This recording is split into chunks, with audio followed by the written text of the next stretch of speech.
amigos de Tiro Indirecto? Hoy estamos muy contentos, de plácemes. Hoy estamos con una figura en los medios de comunicación, una voz autorizada desde hace mucho tiempo, un invitado muy especial. Ha colaborado en Copas del Mundo, en Eurocopas, en Copas América. Estuvo muchísimo tiempo en acción, en programa que se llama La Jugada.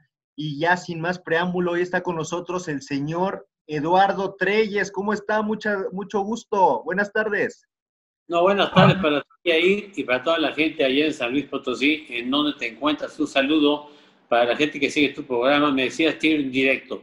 Claro, Tiro Indirecto acá, pues nosotros encantados de tenerlo acá con nosotros, a platicar un ratito sobre su trayectoria, qué ha pasado en los medios, también platicar cómo inició este amor por los medios de comunicación. Pero iniciando ya la entrevista, señor Eduardo Treyes, ¿cómo vivió su infancia allá en la Ciudad de México con su padre que está en el cielo, que en paz descanse? Le enviamos un fuerte abrazo hasta allá, el señor Nacho Treyes. ¿Cómo vivió esa infancia usted?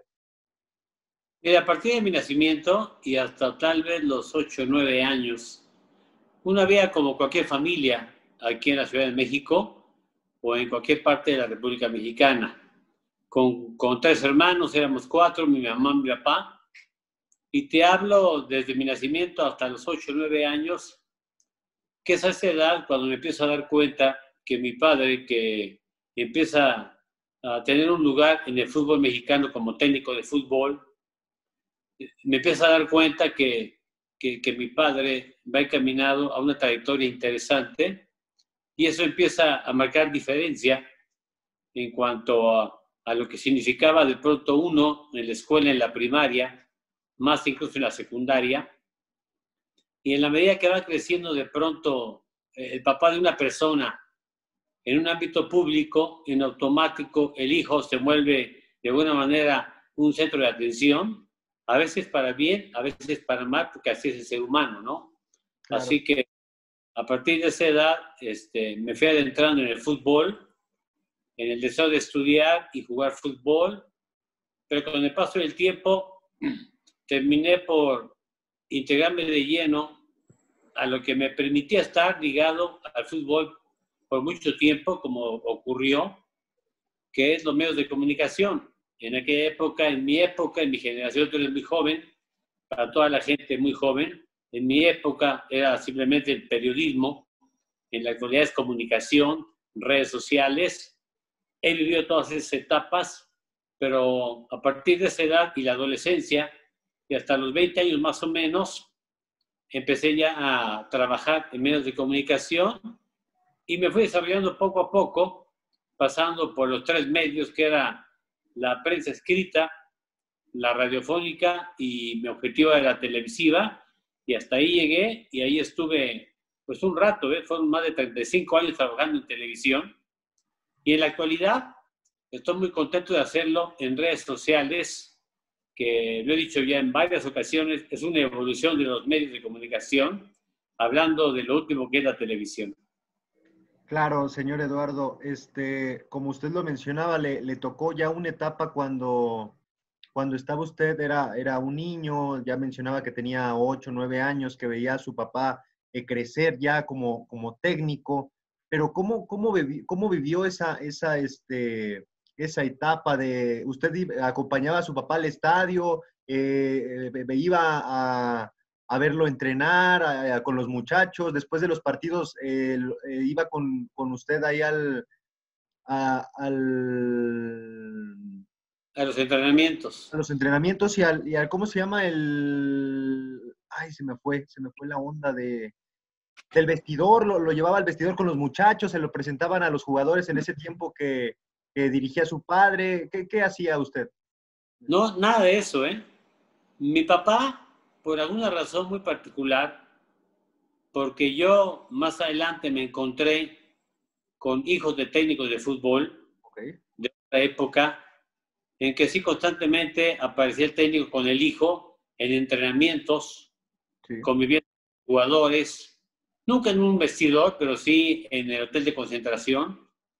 Pero por alguna razón que siempre yo respeté, mi papá siempre nos mantuvo a distancia de su trabajo y del ámbito familiar. De tal manera que en contadas ocasiones fuimos a un partido de fútbol como espectadores, mi papá para ver lo que pasaba con un equipo en particular, estando ya como técnico del equipo mexicano de selección, y nos llevaba a un estadio, Ciudad Universitaria, lo recuerdo bien, ¿no? Sí. Veníamos al Estadio Azteca, pero básicamente era Ciudad Universitaria. Pero hablando de entrenamientos, él no recuerdo alguno, tal vez uno o dos entrenamientos a los que acudimos siendo muy jovencitos, mi hermano y yo, y un primo, por cierto, pero simplemente desde la tribuna, no para conocer a los futbolistas, no para estar en el vestidor. Él, esa parte de privacidad la respetaba mucho y entendía que no a todos los futbolistas les agrada, dicho sea de paso a tu pregunta que hiciste, no a todos los futbolistas les agrada que llegue el técnico con el hijo vestidor. Ok. Y aunque no lo dicen, por dentro lo piensan y lo comentan. Yo te diría que no es conveniente en la actualidad que un técnico o un directivo esté apareciendo en un vestidor o en una concentración de hotel, porque son áreas de trabajo, Sí. no son áreas de esparcimiento. No es para que se entretenga el hijo o el niño conozca. Una cosa es que de pronto llegue un día con un balón y lo firmen los jugadores con esa facilidad de que papá es el técnico y se lo entregue, y otra que esté apareciendo, ¿no? Al futbolista en particular no le agrada mucho que frecuentemente estén apareciendo familiares de jugadores, no hablemos de directivos, ¿no? Sucede mucho, pero no es recomendable. Claro, señor Treyes, ahora que lo menciones, muy cierto, hay que respetar esas líneas de donde es el trabajo, la familia, y a lo mejor fue lo que le inculcó su padre cuando era entrenador de los equipos, mencionó ahora en la selección mexicana, que estaba mucho ese legado de respetar los tiempos y los momentos, que es algo también respetable y fenomenal. Después de eso, ¿cómo usted se llega a esto de los medios de comunicación? En su tiempo, ¿a quién veía? ¿Cuál fue su ídolo? ¿Quién fue el que lo impulsó para llegar a los medios? Tanto como ídolo no tenía, de hecho fue muy curioso, fue muy circunstancial, Sí. porque yo estaba estudiando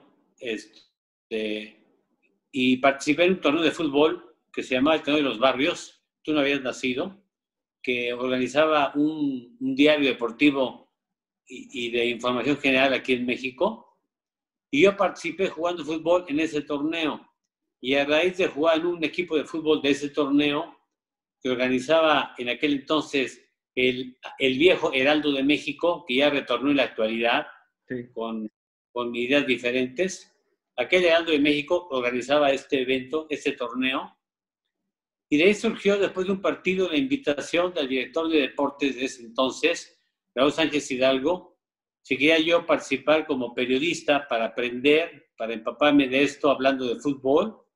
Siendo hijo de Nacho Treyes, desde luego, que era lo que le interesaba a él, me llamó la atención y empecé a ir a aprender prácticamente a golpe de tecla, como se dice, no como ahora que todo es a través de tweet y de redes digitales, el periodismo, y me gustó y me fui quedando, así que prácticamente, como me diría alguna vez un viejo empresario, que la diferencia entre el que sale de la escuela y el que aprende un oficio está entre entender que 1 más 1 son 2, pero el que de oficio aprende estas cosas entiende por qué 1 más 1 son 2, y es una buena metáfora de entender desde adentro lo que era el periodismo en todos los sentidos, y con el paso del tiempo sí pude desempeñarme en los 3 ámbitos periodísticos, que es radio, prensa y televisión, y me lo comentaban mucho cuando llegué a Televisa, 2 personajes que fueron Jacobo Saludowski y Guillermo Ochoa, el periodista, que tuvieron más o menos una trayectoria parecida en ese sentido, ¿no? aunque yo en el ámbito deportivo. Y así empecé. Trabajé en diarios deportivos, en 3 de ellos, en el Heraldo, en el diario Excelsior, en el diario Esto. Y de ahí pasé finalmente a Televisa en 1980, y a partir de esa fecha y de ese entonces ya trabajaba en la radio, en Radiopolis, en Televisa Radio, y de ahí hasta el Mundial de Rusia y un año más adelante participé en televisión haciendo un sinnúmero de cosas. Es algo excepcional, señor Eduardo Treyes, toda la trayectoria que tiene, tantos años que estuvo en televisión, como lo menciona, en una empresa tan grande como es Televisa. Y quisiera preguntarle, cuando le tocó ir a Copas América, a Eurocopas, a Mundiales, y que llegaba todo el equipo de Televisa a otro país, ¿qué tan importante era que, porque a ustedes los conocían en todo el mundo, y decir y llegar, de decir, nosotros somos de Televisa? No, la realidad es que Televisa fue el líder, no sé si hasta la fecha, me parece que sí, en televisión en Latinoamérica. Sí, No hablemos de Estados Unidos, se cuece aparte. Hablo de Latinoamérica, y Televisa le competía a TV Globo, que era la empresa más importante de televisión. Hablo de Brasil, en Sudamérica. sí. Pero era muy reconocida, muy respetable en Latinoamérica. Y tienes tu razón, ¿no? Cuando llegamos a un evento, sea Copa América, sea Copa Oro, sea Copa Libertadores, hablando de América o mundiales de fútbol, sí había un reconocimiento para la gente que trabajamos en Televisa, como gente que nos conocían realmente. Y desde luego que en Estados Unidos, habiendo una población tan grande de mexicanos, también allá en Estados Unidos, el mexicano que vive en Estados Unidos y que dejó su patria, ve mucha televisión mexicana. Sí. En la actualidad, ya no solamente ve un canal, ya ve varios. Está Televisa, está Televisión Azteca, está Telemundo, está Galavisión, está Univisión, ha crecido, pero en algún momento era Televisa y nada más, a través de Univisión, y nos conocía mucho la gente. En la actualidad ya hay más competencia, pero sí, es cierto, ¿no? Televisa es una marca que representamos, y como tal la gente nos trataba muy bien. Eso es bueno, señor Treyes. Después de tantos programas que hizo, eventos que cubrió, ¿cuál fue ese programa que se sintió usted más a gusto de toda su trayectoria en Televisa? Mira, hablando de televisión, yo desempeñaba 3 funciones. Una era comentarista, que era lo que más me apasionaba, porque era hacerlo durante un partido de fútbol, o antes, o a la mitad, o después de un partido de fútbol. Participar como comentarista en cada partido. Y como cada partido es una historia diferente, aunque sean los mismos partidos, aunque se enfrente San Luis contra el Atlas cada temporada, cada partido tiene su historia diferente. Así que llegaba yo a un partido con una historia distinta y nueva. También actuaba como conductor de algún programa, entre ellos solo de fútbol. Me sentí muy cómodo ahí, porque me sentía con mucha libertad para expresarme, que no era tan sencillo ahí en Televisa en aquel momento. Participé en La Jugada, Sí. de los que apareció en el programa de acción, que hasta la fecha, hasta nuestros días, existe acción en Televisa, y fue el primer programa deportivo con un formato diferente, únicamente voces, sin imágenes de comentaristas, acción, puramente imagen de deportes, en la década de los 70. La Jugada, tuve algunas participaciones, en Reacción, otro programa que ya apareció, en varios de ellos, ¿no? Y lo más reciente, Fútbol en Serio, Sí, sí, sí, sí. Televisa TDN por muchos años, y el programa de radio, pues en varios realmente, ¿no? En varios, en Grupo Asir, en Radiopolis, junto con Antonio de Valdés en muchos años, con gente ya conocida. Pero sentirme cómodo, lo sentí así en Solo de Fútbol, que hacía yo con Ricardo Peláez, antes con Raúl Mañanos, luego con Ricardo Peláez y con Beto Aspe, y con el paso del tiempo quedó atrás, pero hacíamos un poquito de todo, ¿no? Ya lo que menos me gustaba era aparecer dando noticias en un noticiero deportivo, porque era simplemente dar una noticia y se acabó, ¿no? y lo mío era platicar y exponer y analizar qué es lo que más me gustaba.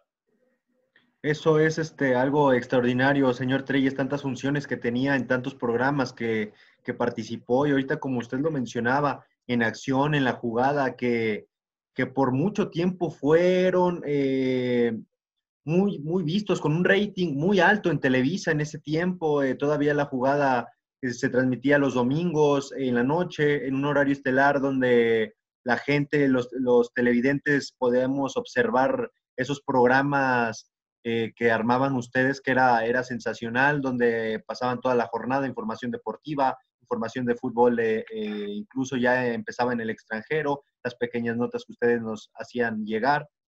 Era sensacional.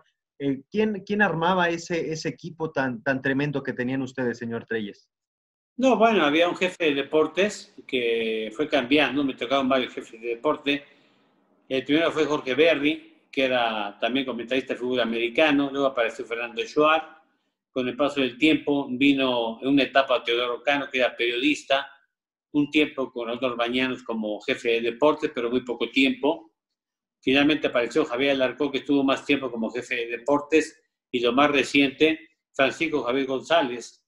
El jefe de deportes, junto con el jefe de producción, armaban los programas deportivos y decidían quién los hacía y el formato cuál sería y cómo, qué dinámica tendría el programa, ¿no? En la actualidad, y yo lo aplaudo, para toda la gente, en estos días, el abanico de oportunidad de ver programas deportivos es más amplio, porque ya no solo es la jugada, ya está Fútbol Picante, ya está La Última Palabra en Fox, Fútbol Picante en ESPN, en TV Azteca, así con los protagonistas. Es decir, en la actualidad, y me parece que es bueno, porque genera una mayor competencia y le permite al aficionado escoger lo que quiere ver y a quién seguir. Los tiempos han cambiado y esto se puede agregar incluso en las redes sociales, porque ya en la actualidad, por internet, hay un crecimiento muy importante de programas como el que estamos haciendo ahora contigo, como el que tú tienes en San Luis, como el que hago yo en la actualidad con Lorena, sí.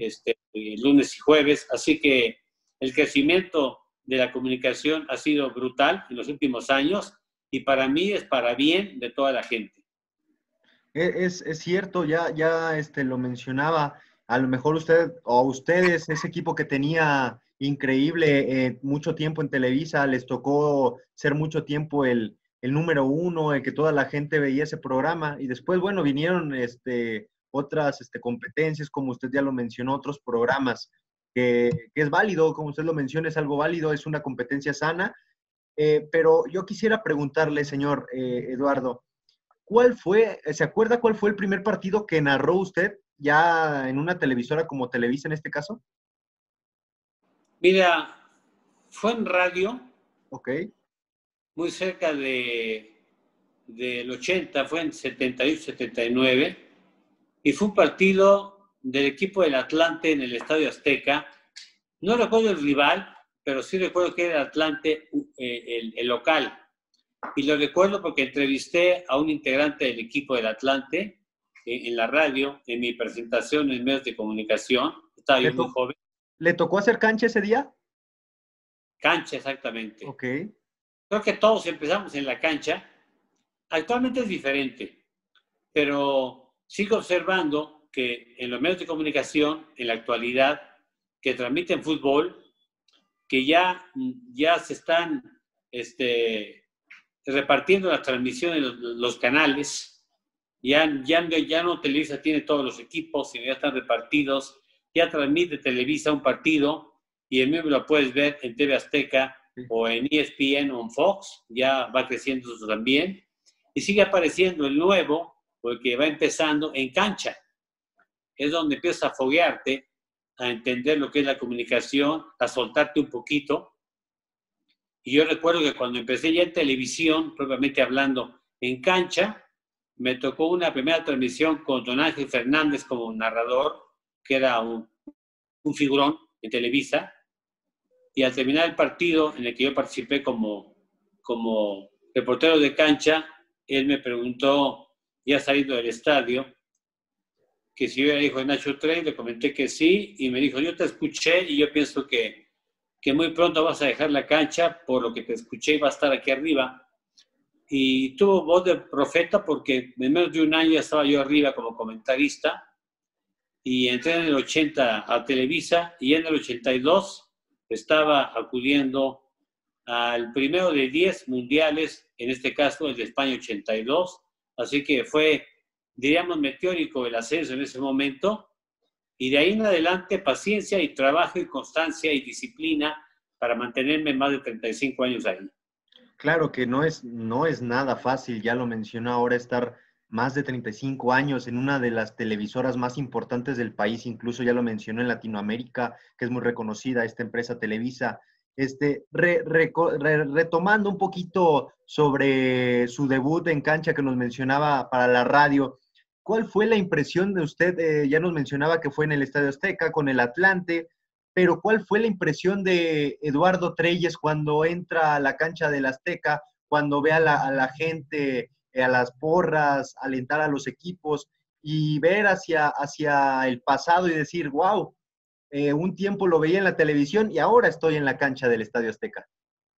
Es una mezcla de sentimientos entre emoción y nerviosismo. Me decía en alguna ocasión Jacobo Zabludowski que a una transmisión hay que entrar nervioso siempre. Y le dije yo, ¿por qué, licenciado? Dice, porque nervioso no debe ser sinónimo de temor, sino de estar alerta, de estar atento, de estar concentrado en lo que vas a hacer para que no te equivoques. Y así lo entendí yo en su momento.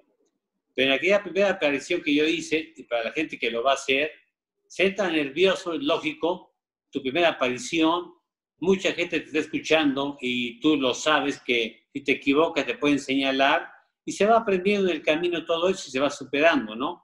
Pero fue esa mezcla de emoción de ya aparecer ante un micrófono en un partido de fútbol y el nerviosismo desapareció antes del medio tiempo. Ya después fue jauja, como decimos, y con el paso del tiempo vas dominando el oficio o la actividad a la que tú te dediques, no importa la que sea, y el resto ya fue simplemente irte desarrollando, buscar mejorar día a día en cada partido. Esa fue la idea y hasta la fecha. Ok, algo excelente, señor Eduardo. Después ya nos mencionaba, después de eso le toca a menos de un año ya estar narrando partidos arriba ya en la cabina. Y después de esto viene el primer mundial que nos menciona que es en España 82. ¿Cómo le fue o cómo le llegó esta noticia de señor Eduardo Treyes va a ir al Mundial de España 1982? Para usted, cuando le dan esa noticia, ¿qué piensa? ¿Qué dice? ¿A quién le habla? ¿A quién le da la noticia que usted va a asistir al Mundial? No, bueno, yo en aquel momento era hijo de familia todavía. Mi padre estaba en activo todavía como técnico de fútbol. A él se lo comenté, a mi mamá, a mis hermanos, y estaba emocionado, lógicamente, de acudir a un mundial de fútbol. Íbamos a la par, yo, y perdón porque pongo al burro por delante, y Antonio de Valdés, que eran amigos que entramos juntos a Televisa en el mismo año, y los dos acudimos al Mundial de España 82. ¿Fue su debut de los dos? Bien, sí, o sea, los dos entramos en el mismo año en la radio. En aquel entonces Toño narraba fútbol, además siendo artista de corazón, y yo era tipo de la máquina cementera. Y recuerdo bien en la coincidencia con Toño que nos tocó transmitir la final que disputaron el equipo del Atlante y el equipo de los Tigres en el Estadio Azteca, en que el equipo del Atlante pierde una final en la que ni siquiera tiró los tiros de penal Caviño, que era el quinto tirador porque perdió el Atlante el título. Sí. Transmitimos ese partido en televisión, Toño y yo en la cancha, y al día siguiente viajamos a España, al Mundial de España 82. Así que lo platicamos juntos, él con su familia, yo con la mía, y fuimos al Mundial. Y ya en el Mundial, a mí me tocó cubrir la zona norteña de España, donde estaba Polonia, Italia, Camerún, y había otro, y el equipo de Perú, era el grupo que me tocó a mí, y se jugó en el norte de España, teniendo como base Vigo, La Coruña y hasta llegar a Santander. Y a él le tocó el lado contrario, le tocó la zona de Galicia, yo estaba en Galicia, a él le tocó Andalucía, la parte baja de la costa brava de cercana a Francia, y en el Mundial convivimos en su momento, según avanzaba el evento, pero esa fue la historia del Mundial de España 82, el primero para mí y el que me dio mucha emoción. Y después ya que nos comentaba que le tocó cubrir a esas elecciones, una anécdota que le tocó o que le sorprendió cuando al momento de que veía y seguía de cerca esas elecciones. Pues realmente, tanto como sorprenderme, no mucho, porque yo llegaba a trabajar como comentarista, pero ya había tenido algunos acercamientos con selección mexicana porque técnico era mi padre. Okay. Entonces, mi papá venía dirigiendo selecciones mexicanas desde la década de los 60, así que yo entendía ya lo que era cómo era un seleccionado, cómo se comportaban, qué pensaban, porque de pronto se platicaba eso en la casa y no salía de ahí el asunto simplemente. A mí lo que me interesaba más que la selección mexicana era el evento en sí. Ver fútbol internacional, ver una competencia mundialista en vivo, transmitir en aquel momento, el primer partido que yo transmití en un mundial fue aquel partido de Italia contra el equipo de Polonia que empatan a 0 goles. Okay. Y recuerdo muy bien como una anécdota que el equipo de Italia, en su grupo, donde yo estaba trabajando, no ganó un solo partido. Empató los 3 partidos que tuvo en su grupo. Y yo pensé en ese momento, Italia no va a llegar muy lejos, y resulta que fue campeón del mundo en España 82. Ahí entendí que en el fútbol, en competencias como un mundial o una liguilla o competencias cortas, lo importante es avanzar, aunque no ganes, y llegar a la final, y en la final sacar lo que tienes, e Italia dio una muestra de eso, ¿no? Sin ganar un partido, un solo partido en la primera fase, terminé como campeón del mundo. Claro, es lo que menciona, a lo mejor a veces lo que, por más que vemos, por más que repasamos, por más que tratamos de nosotros, televidentes, analizar el clásico, la charla de sofá, como bien se le llama, pues no nos entendemos. Y ahora que usted, que es un especialista, nos menciona simplemente así es el fútbol, te puede dar volteretas, ya lo mencionaba, Italia en ese mundial no le toca ganar ningún partido en fase de grupos y dio la campanada con el campeonato en ese mundial en España 1982. Señor Eduardo, esta pregunta va a ser complicada. ¿Y por qué? Porque usted en sus 35 años de trayectoria periodística ha estado con una cantidad de entrenadores, directivos, compañeros de usted. Pero, ¿cuál ha sido la mejor entrevista que ha hecho usted a alguien en especial? La que le hice yo a mi papá. Era la que iba para allá. Sabía que a lo mejor iba algo por ahí, porque a mí me tocó ver esa entrevista y si no mal recuerdo, todavía se pasó en TDN.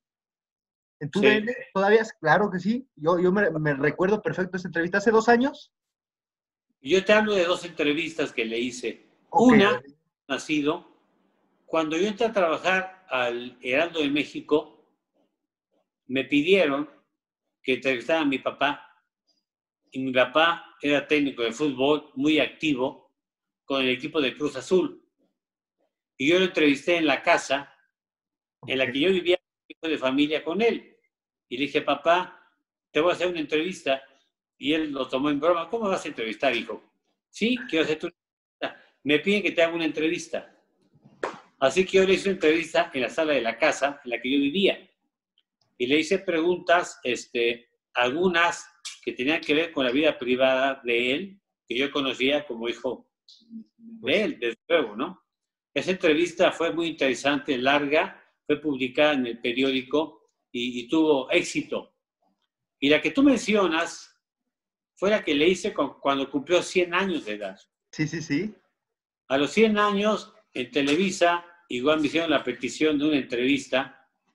Y ahora sí, con más experiencia, en todos los sentidos, enfoqué la entrevista más al ser humano que al técnico. Y le hice preguntas a mi padre, teniendo él ya 100 años, lúcido para contestar todavía a esa edad, Sí. preguntas comprometedoras y contestó a todas. Recuerdo muy bien que yo le pregunté, oye papá, a ti te metió Inglaterra 6-0, no, 8-0.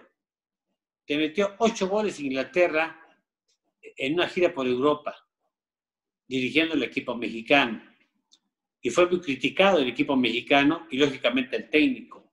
Y yo le pregunté, ¿qué fue lo que pasó? ¿En qué te equivocaste en ese partido?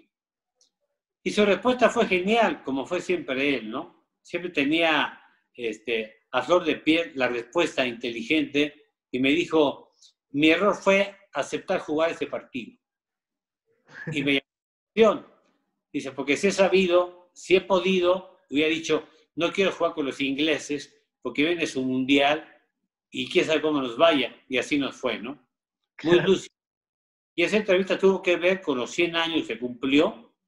Y todavía de ahí a la fecha pasaron 4 años más y él murió ya para llegar a los 104 años. Se quedó en 103 años. Él murió en el mes de marzo. Es correcto, le tocó a usted un padre fenomenal, más de 100 años de vida que lo tuvo a su lado, que Diosito se lo prestó tanto tiempo.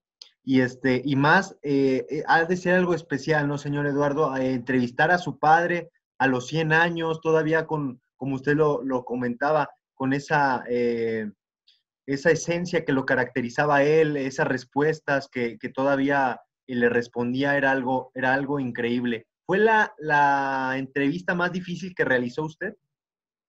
No más difícil, pero sí me pareció interesante, atractiva. Me tocó entrevistar alguna vez a Bielsa, estando en el equipo del América. Alguna vez entrevisté en corto a Diego Armando Maradona en un entrenamiento aquí en México.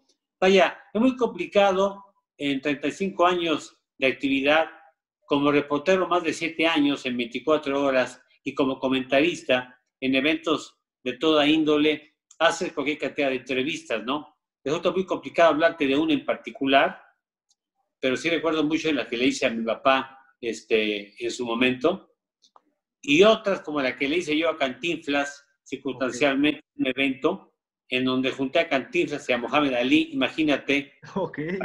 parodiando una pelea entre ellos, se dio así el asunto.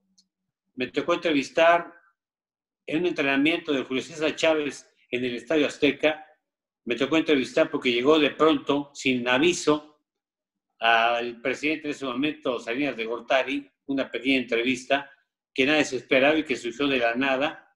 Pero así se presentan cosas, ¿no? O al presidente de Colombia, la Copa América de aquel país, y jugadores, cualquier cantidad de ellos, ¿no? De muchos países. Así que cada entrevista te deja algo y buscas sacarle algo a cada entrevista. Claro, claro, a lo mejor, como por ahí bien dicen, en este caso, en la vida, que todos los días aprendemos algo nuevo, igualmente con las entrevistas, con las personalidades, con la gente que tenemos la oportunidad de hacer una entrevista, quedarnos con eso trayectoria que tiene, con eso juventud, con esas ganas de todo lo que ha hecho en su trayectoria y bueno, en su caso lo ha hecho fenomenal, señor Eduardo Treyes, más de 35 años de trayectoria. Y también le quisiera preguntar, porque ahorita mencionó usted aficionadísimo a la máquina cementera, de Cruz Azul. A usted le tocó ver a Cruz Azul ya en muchas etapas de campeonato era campeón y ahora en esta nueva modalidad, en esta nueva, se podría decir, estancamiento de un equipo grande. Para usted, ¿qué ve en su equipo? ¿Qué similitudes y diferencias ve entre los equipos de antaño, ese Cruz Azul con sus épocas doradas, a este Cruz Azul actual? Sí, lo que marca la diferencia es la calidad de los jugadores de aquella época de los 70s.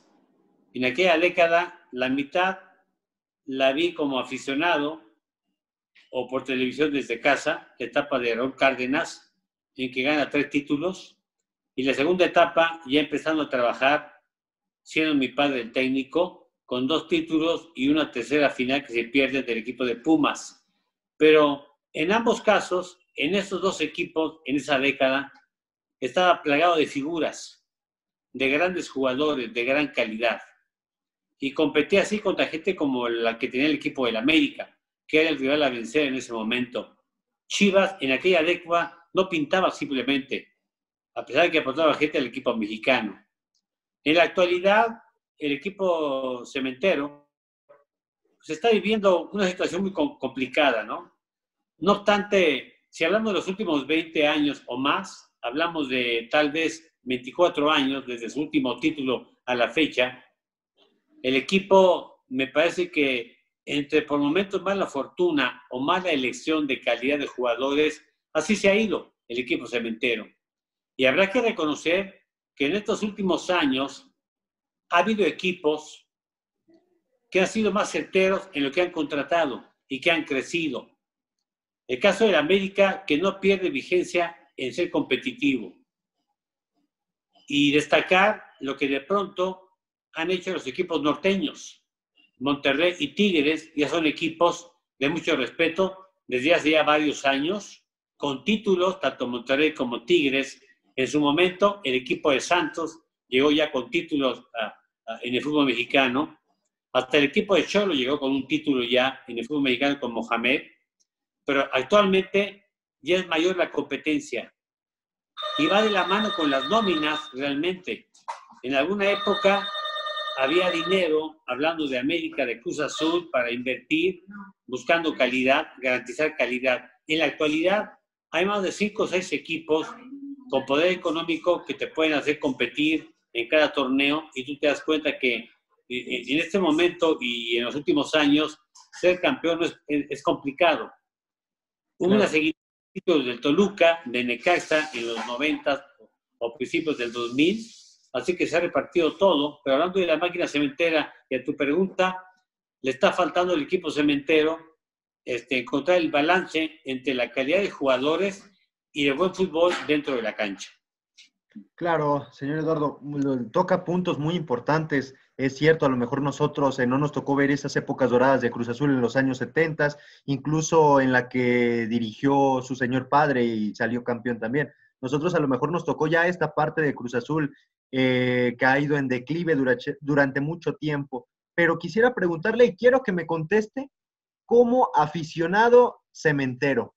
¿Este año es el bueno para el Cruz Azul? Mira, eso me lo preguntan cada temporada hace más de 20 años. Y la misma. Ya no me lo pregunten.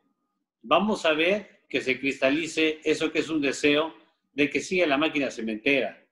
Pero tengo claro que en el actual torneo, y tú lo ves en la tabla, en el actual torneo hay 3 o 4 equipos candidatos al título de forma natural. Sí, sí, sí. No sabemos si Pumas se mantenga, pero está en primer lugar y vamos a caer a la fecha número 11. Pero está León, que tiene rato que viene jugando bien. El América siempre competitivo. Claro. Monterrey y Tigres estarán peleando el título como cada temporada. Así que el asunto siempre está entre 4 o 5 equipos y nunca falta el que aparece ahí como una especie negro. Exactamente, de caballo negro. Así que yo prefiero esperar.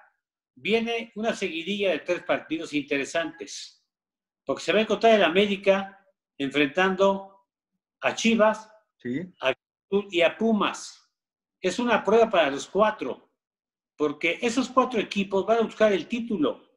Tal vez el que menos chance tiene en este momento sea el equipo de las Chivas, pero va a crecer con Vucetich. Así que veremos qué pasa en las siguientes 4 jornadas. Y vamos a caer hasta la fecha 15 tal vez, y ya se puede hablar para entonces de un candidato más serio, faltando muy poco para que acabe el torneo regular. Es correcto lo que dice, señor Eduardo. Estoy totalmente de acuerdo con usted. Pero ahora en este equipo, en este torneo de la máquina que lo ha hecho bien también, y bueno, ya lo viene haciendo desde la temporada pasada con Robert Dante Siboldi. ¿Cómo ve estos jugadores que tienen la máquina hoy en día? Este muchacho Santiago Jiménez, Alexis Gutiérrez, Misael Domínguez, que vienen de abajo, Orbelín Pineda, que ya ha tenido gran trayectoria en el fútbol mexicano. ¿Cómo ve esta generación de muchachos? Hay una buena base de mexicanos. Ya citaste a Alexis Gutiérrez, que me parece muy interesante. El caso de Jiménez, el hijo de Chaco Jiménez, Sí. va bien como eje de ataque, tiene presencia, tiene gol. Sí. Le falta madurar. Si analizas bien cuando juega, le está faltando decidir bien la última jugada o resolverla, hacer un matón del área. Cosa que sí está haciendo Jonathan Rodríguez, Claro. que no perdona, que tiene 8 goles no por casualidad, que vive el momento que lo trajo de Santos al equipo de Cruz Azul y ya se adaptó. Está convertido Jonathan en el mejor elemento ofensivo. Haría falta que Siboldi suelte más a Elías Hernández, porque se está perdiendo siendo un gran jugador. Haría falta también que le dé más oportunidad a Alvarado, que sea más ofensivo, mantiene a Orbelín Pineda, y a mí me encantaría que Siboldi entendiera que la media cancha con Romo, con Yotun y con Rafa Vaca le da al equipo una plataforma muy importante para ir hacia adelante bien acompañado y solidez defensiva, que le puede permitir a Escobosa por un lado y a Aldrete por el otro ir hacia adelante con 3 volantes con alta capacidad defensiva y dejando al fondo a Igor y a Cata Domínguez. Como te das cuenta, entiendo perfectamente bien lo que es el equipo cementero y cómo se desempeña cada uno de ellos en la cancha, pero veremos, ¿no? Si mantiene el nivel que mostró al arranque del torneo. Viene lo más complicado y como siempre, para mí es un torneo que, lo digo con todo respeto, no lo tomo muy en serio por el formato que presenta. Claro, Esto es lo que el panel tendrá el mismo mérito, porque habrá una liguilla, como siempre. Aquí habrá que destacar, habrá que buscar calificar como uno de los primeros 4 en forma directa. Meterte a una repesca entre el 5 y el 12 parece una pachanga, pero te puede pasar, ¿no? Puede pasarle a cualquier equipo importante, caer al 5.º lugar e ir a una repesca que inventaron aquí en el fútbol mexicano. Sí. Y que no estoy de acuerdo con ella, parece una broma. Sí. Pero así lo decidieron y veremos en qué termina. Pero en un torneo en donde van a una repesca o a una calificación directa 12 probables equipos, pues puede pasar cualquier cosa. Es muy cierto también lo que dice ahora con este nuevo formato, con esta nueva modalidad en la Liga MX que se ve, que si vemos ya después de 10 jornadas en Torneo Guardianes 2020, vemos en los últimos puestos que está Atlético de San Luis, está Mazatlán, está Necaxa, que son equipos que la verdad han jugado mal y muy mal y están a 2 puntos de poderse clasificar ahora lo que menciona a esa repesca, a ese repechaje, y estos son a lo mejor este tipo de formatos que no deja una competencia más sana como ya se había otorgado en los otros torneos en los años pasados, que si de por sí 8 era por ahí lo llamaban los otros compañeros de usted, comentaristas de torneos de ligas moleras, estas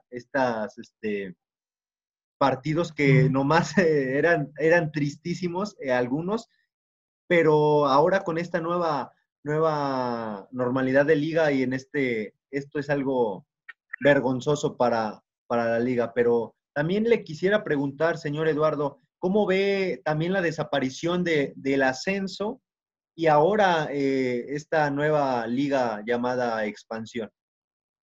Mira, desde luego que eliminar el ascenso fue un error grave, porque estás tú provocando que no haya una alta competencia.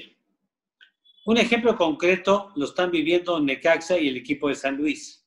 Sí. Yo fui a San Luis Potosí cualquier cantidad de veces a transmitir al equipo de San Luis y en su momento al Potosino, cuando había 2 equipos de fútbol. Me tocó, por cierto, aquel partido donde dirigía Raúl Arias el equipo de San Luis. El partido del Milagro.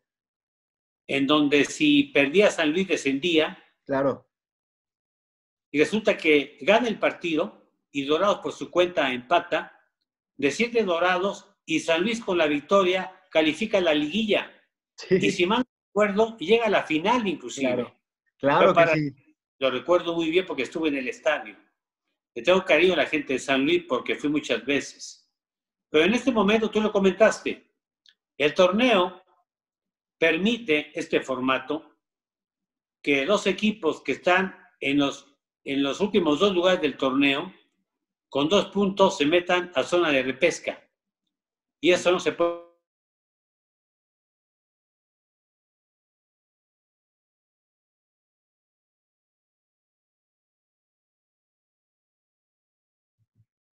A estas alturas, ningún equipo aspira a la calificación calificado directamente a la liguilla.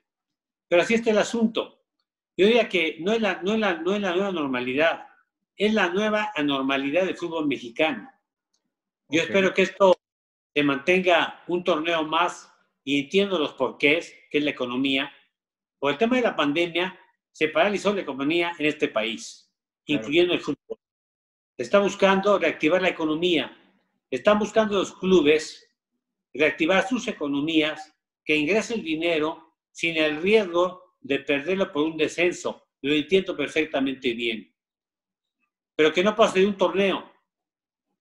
Que sea así el actual y que el que venga vuelva a la normalidad y que permita que sea una competencia seria como en cualquier parte del mundo.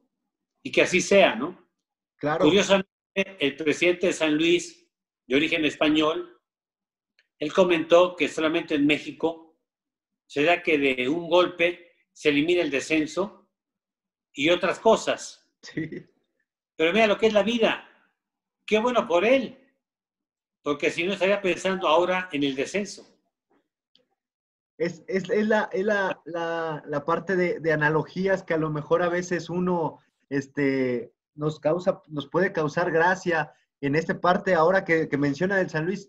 Sí es cierto, o sea, y lo ha dicho muchísimas veces, que a lo mejor, y no él, o sea, otros jugadores, otros directores técnicos extranjeros, incluso jugadores que no están de acuerdo con esta liga, que es una gracia lo que están haciendo, pero es lo que menciona, a lo mejor estas partes de contradicciones de que ahora el presidente del San Luis dice que a lo mejor es una barbaridad eliminar el ascenso, pero ahora en este momento es beneficiado, porque si bien ya lo comentábamos, ahorita el equipo de San Luis, y si lo veo jugar el domingo contra CU y nosotros que hemos seguido un poquito más, que somos aficionados del San Luis, los partidos, la verdad, el San Luis ha sido un desastre este torneo con Guillermo Vázquez, que es un gran técnico, que ha hecho cosas fenomenales, incluso llegando a la final con Cruz Azul en ese partido contra el América en 2013 que la perdió, incluso campeón con Pumas, llegando a finales con Pumas.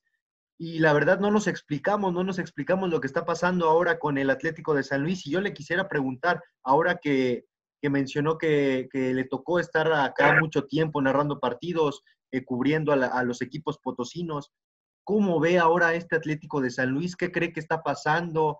Por ahí nosotros, acabando las conferencias de prensa de Guillermo Vázquez, él mencionaba que no le hallaba al equipo, que no sabe lo que está pasando con el equipo, que tratará de mejorar, que lo intentará, pero no lo vemos con esa convicción de entrenador, con esa jerarquía que lo ha hecho en otros clubes. Usted como gran analista y periodista con una trayectoria fenomenal, ¿qué es lo que ve en el conjunto potosino?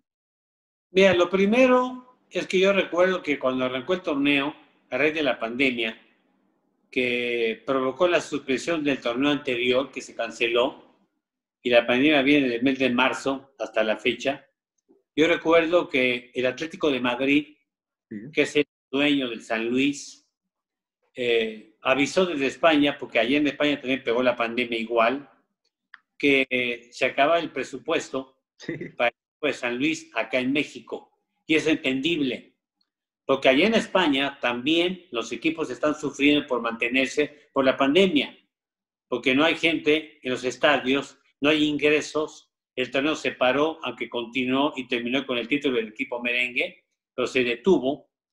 Y me parece que el hecho de que el Atlético de Madrid le avisara al equipo de San Luis que, hablando de dinero, no habría apoyo para esta campaña, eso significó que el tema de refuerzos se limitara. Y por otro lado, tal vez inconscientemente los jugadores, al no haber descenso, salen a cada partido pensando en que vamos a ganarlo, pero si se pierde, pues total, no hay descenso.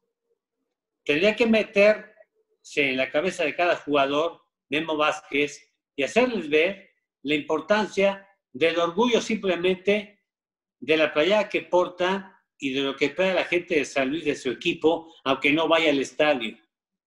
Aunque la gente de San Luis no va al estadio, cada partido que juega lo siguen por televisión y quieren ver un equipo que gane el partido. Y Memo Vázquez nunca ha sido precisamente un técnico que sepa estimular a la gente. Es un técnico muy preparado, ya con algo de experiencia, que ha hecho cosas interesantes, lo más reciente con el equipo de Necaxa. Sí. Justamente. Llegó a una final con el equipo de Cruz Azul. Sí. Tiene experiencia, pero no es un técnico motivador, que tal vez es lo que requiere el equipo de San Luis, al no tener el estímulo de que no hay descenso y total ahí se va el asunto, ¿no?